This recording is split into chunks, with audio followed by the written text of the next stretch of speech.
Hello student, তোমাদের প্রত্যেককে welcome তোমাদের পছন্দের ইউটিউব চ্যানেল ঘোষ কম্পিউটার একাডেমিতে। তোমরা স্ক্রিনে আমাদের একাডেমির ঠিকানা দেখতে পাচ্ছ। তো আমার নাম সুকান্ত ঘোষ। তো আমি তোমাদের ক্লাস 11-এ নতুন সিলেবাসের ডে বাই ডে ক্লাস দিয়ে আসছি। তো তোমাদের সেমিস্টার 1-এ তোমরা জানো আমাদের কিন্তু এমসিকিউ টাইপ কোশ্চেন আসবে, যেটা আমি এর আগেও বলেছি। তো এমসিকিউর জন্য আমি কিন্তু এমসিকিউ করাচ্ছি না, আমি পুরো ডিটেলসে এই যে তোমার সিলেবাস দেখতে পাচ্ছ, যেটাতে আমাদের কম্পিউটার সায়েন্সও আছে, এই হলো কম্পিউটার অ্যাপ্লিকেশনের সিলেবাস এবং কম্পিউটার সায়েন্সের সিলেবাস, দুটোই সেম সিলেবাস ইউনিট 1টা। তো দুটো ক্লাস একসঙ্গে চলছে। তোমরা খুব মন দিয়ে ক্লাসগুলো শোনো, নোটস করে নাও।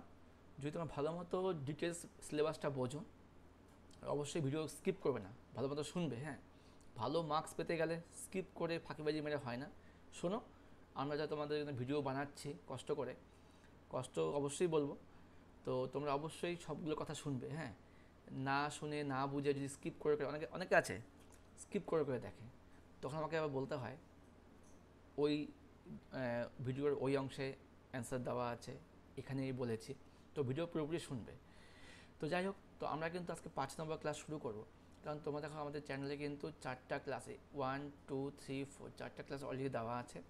তো এই 4টা ক্লাসের মধ্যে কিন্তু আমাদের বেসিক কম্পিউটার অর্গানাইজেশন পার্টটা কমপ্লিট আছে।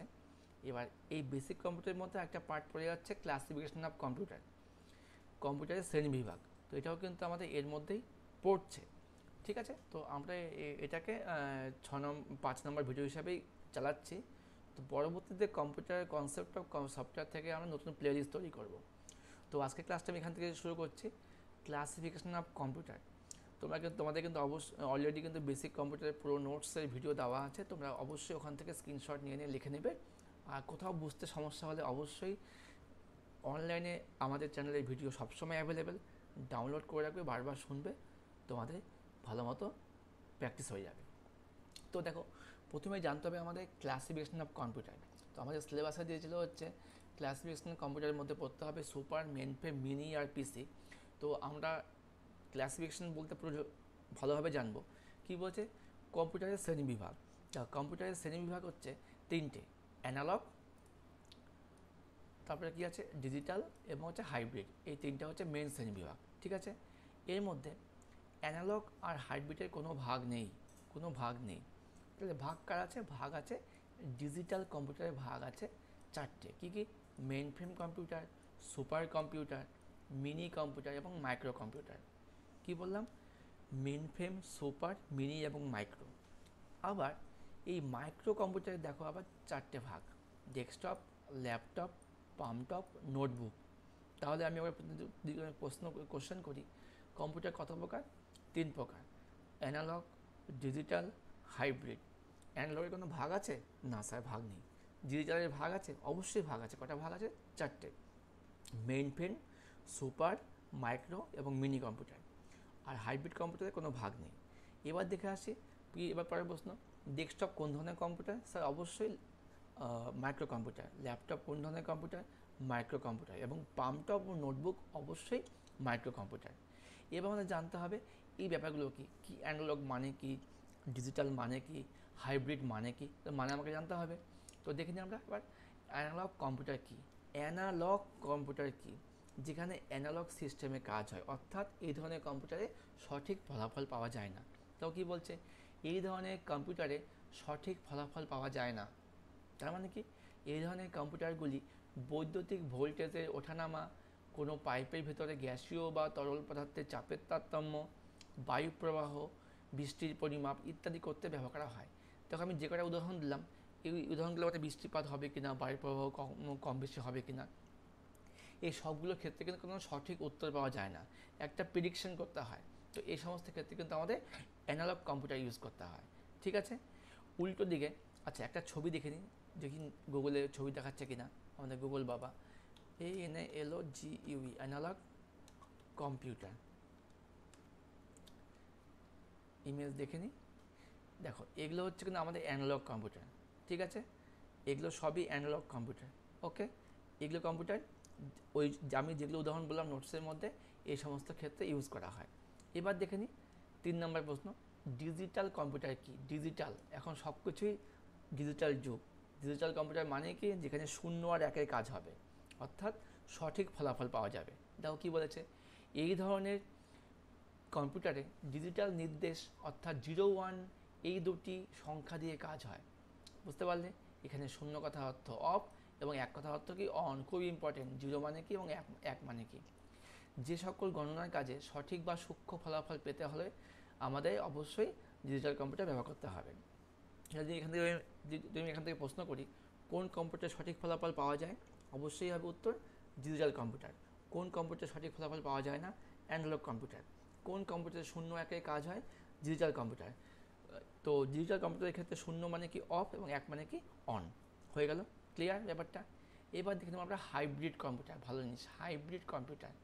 আচ্ছা, তোমাদের যেহেতু আমি অ্যানালগ দেখালাম, তাহলে একবার অনলাইন থেকে আমি ডিজিটাল কার্ডটাও দেখেছি। ডিজিটাল কম্পিউটার, দেখো এগুলো সব আমাদের ডিজিটাল কম্পিউটার, যেগুলো আমি যে কম্পিউটারে বসে ভিডিও বানাচ্ছি, তোমরা যে কম্পিউটার কোর্স শিখছো, সমস্ত কম্পিউটার ডিজিটাল কম্পিউটার। এবার দেখি হাইব্রিড কম্পিউটার, দেখি কোনো উদাহরণ পাই কিনা। HYBRID, hybrid computer. এগুলো হচ্ছে হাইব্রিড কম্পিউটার, যেখানে হচ্ছে অ্যানালগ এবং ডিজিটাল উভয় পার্টের মিক্স থাকবে। যেমন দেখো এই যে ছবিটা তুমি দেখতে পাচ্ছ, তখন ডাক্তারবাবু চোখের পরীক্ষা করছে। এখানে কখনো রিপোর্ট মানে কম বেশি হবে, পাওয়ারের কম বেশি হবে। তো এই ক্ষেত্রে এই যে কম বেশি পার্টটা হচ্ছে অ্যানালগ পার্ট দিয়ে, আর রিপোর্টটা বেরোচ্ছে কিন্তু ডিজিটাল পার্ট দিয়ে। বুঝতে পারলে? এবার নোটসটা দেখে নাও।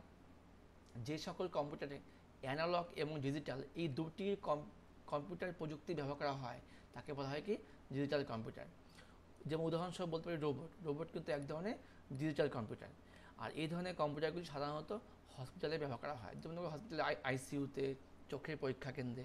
যেমন তোমার যদি দেখো যে হার্টবিট মাপছে আইসিইউ মেশিনে, ওখানে যে গ্রাফটা তৈরি হয়, গ্রাফটা কিন্তু হচ্ছে অ্যানালগ মেশিনে। আর যখন এটা প্রিন্ট আউট হচ্ছে, প্রিন্ট আউটটা কিন্তু তোমাদের হচ্ছে ডিজিটাল মেশিনে। এই হলো হাইব্রিড কম্পিউটার। মধ্যে কথা হচ্ছে হাইব্রিড কম্পিউটারে অ্যানালগ এবং ডিজিটাল উভয়ের বৈশিষ্ট্য মিক্স থাকবে। ওকে, ক্লিয়ার।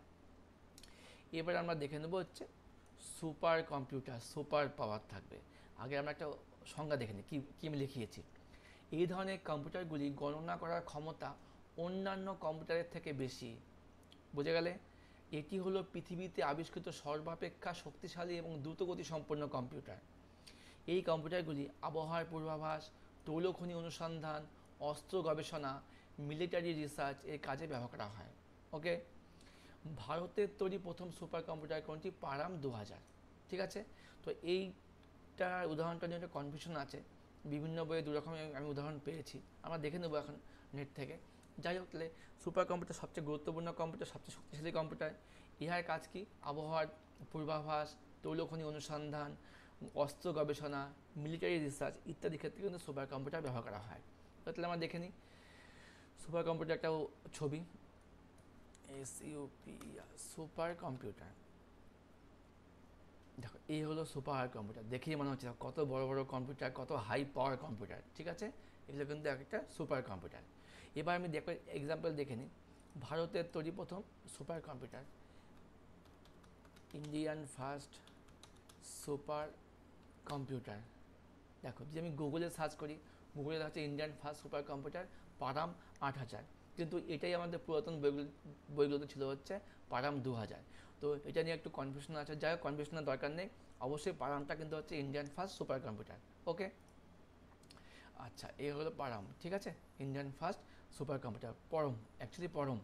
আচ্ছা এবার দেখে নিই পরেরটা। আচ্ছা, তাহলে এই যে সুপার কম্পিউটারটা কোন ধরনের কম্পিউটার? অবশ্যই সুপার কম্পিউটার কিন্তু আমাদের ডিজিটাল কম্পিউটার। ঠিক আছে, এবার দেখে নিই আমরা main frame computer. Main frame super কম্পিউটারের থেকে ইহা হলো কম শক্তিশালী। ইহার সাহায্যে বড় বড় ও জটিল গণনার কাজ করা যায়। এই কম্পিউটারগুলি দেশের প্রতিরক্ষা দপ্তর, বিমান ও রেল পরিষেবায় ব্যবহার করা হয়।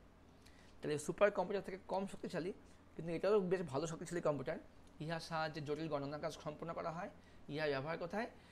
বিমান, রেল পরিষেবা কিন্তু মেইন ফ্রেম কম্পিউটার ইউজ করা হয়। তাহলে একবার দেখে না মেইন ফ্রেম কম্পিউটারের ছবি। Main frame MAINFRAME, main frame computer দেখে নাও। এই হলো আমাদের মেইন ফ্রেম কম্পিউটার। ঠিক আছে, এই হলো মেইন ফ্রেম কম্পিউটার। তোমার বুঝতে পারলে ছবিগুলো? আচ্ছা, এবার দেখে নিই আমরা পরের প্রশ্ন। মিনি কম্পিউটার কি? ভালো জিনিস, মিনি কম্পিউটার কি? মেইন ফ্রেম কম্পিউটারের থেকে ইহার কাজ করার গতি ও ক্ষমতা একটু কম। তাহলে সুপার হলো সবচেয়ে হাই পাওয়ার, সুপার পাওয়ার, তারপরে মেইন ফ্রেম, তারপরে মিনি, ছোটো কম্পিউটার। ছোটো বলতে সে ছোটো না, মানে কাজের দিক থেকে ছোটো একটু। এই ধরনের কম্পিউটারে একসাথে একাধিক প্রোগ্রাম চালানো যায়, ভালো ভালো করে বোঝো, এবং একাধিক ব্যবহারকারী বসে কাজ করতে পারে। যে কম্পিউটারে একাধিক লোক বসে কাজ করতে পারবে, একাধিক প্রোগ্রাম চলবে, সেটা হচ্ছে কি মিনি কম্পিউটার। এখানে মাল্টি ইউজার ও মাল্টি প্রসেসিংয়ের ব্যবস্থা আছে। মাল্টি ইউজার মানে অনেকগুলো লোক বসে কাজ করতে পারবে, মাল্টি প্রসেসিং মানে কি অনেকগুলো কাজ একসঙ্গে চলবে, এটা হলো কি মিনি কম্পিউটার। তাহলে দেখে না একবার মিনি কম্পিউটার ছবি, মিনি কম্পিউটার, এই হলো মিনি কম্পিউটার। সরি, এটা মিনি কম্পিউটার না,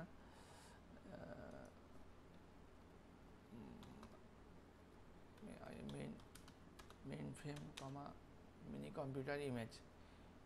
আচ্ছা, এই হলো মেইন ফ্রেম কম্পিউটার, এই হলো মিনি অ্যান্ড মেইন ফ্রেমের এর মধ্যে দেওয়া আছে অ্যাকচুয়াল ছবি।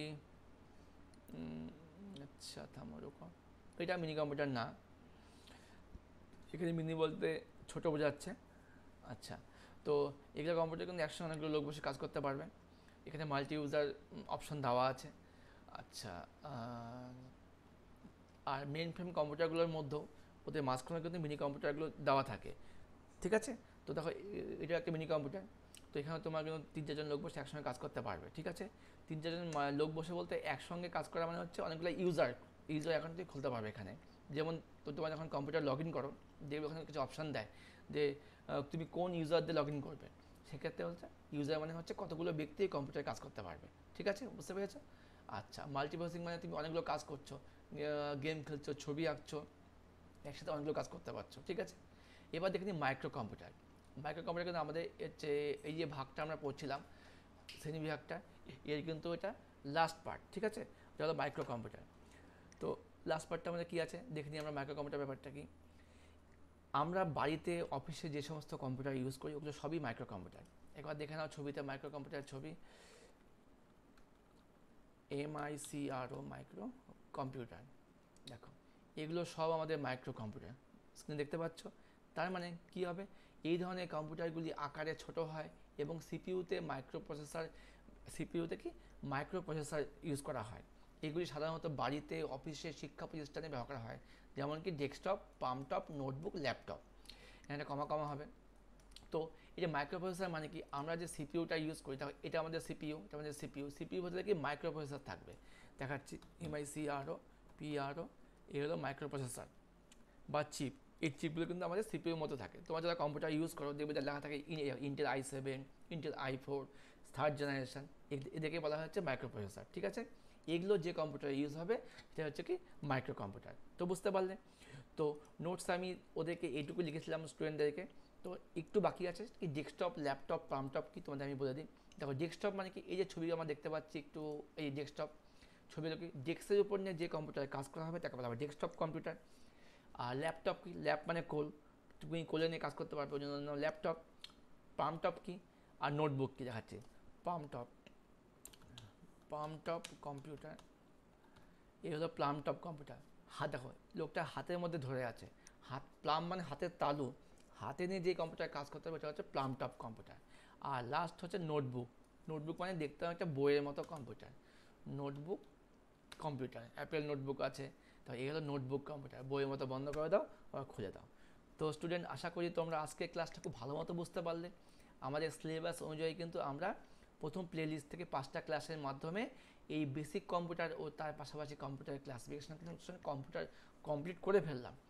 তো আশা করি ক্লাসগুলো কেমন লাগছে প্রত্যেকে অবশ্যই স্টুডেন্ট কমেন্ট করো। কমেন্ট করলে খুব ভালো লাগে তোমরা বুঝতে পারছো কি না, কী কী ভিডিও দরকার, কী কী সমস্যা। আমি কিন্তু প্রত্যেকের কমেন্টে রিপ্লাই দিয়ে থাকি। তো যাই হোক, আর বেশি তোমাদের দেরি করছি না, পরবর্তী ক্লাসে নিয়ে আসছি কনসেপ্ট অফ সফটওয়্যার। খুব তাড়াতাড়ি ক্লাসগুলো আসবে। তোমরা খুব ভালো করে পড়াশোনা করো, মন দিয়ে পড়াশোনা করো, বন্ধুদেরকে শেয়ার করো এবং চ্যানেলে অবশ্যই পাশে থাকবে, লাইক করবে, কমেন্ট করবে। ততক্ষণের জন্য বাই।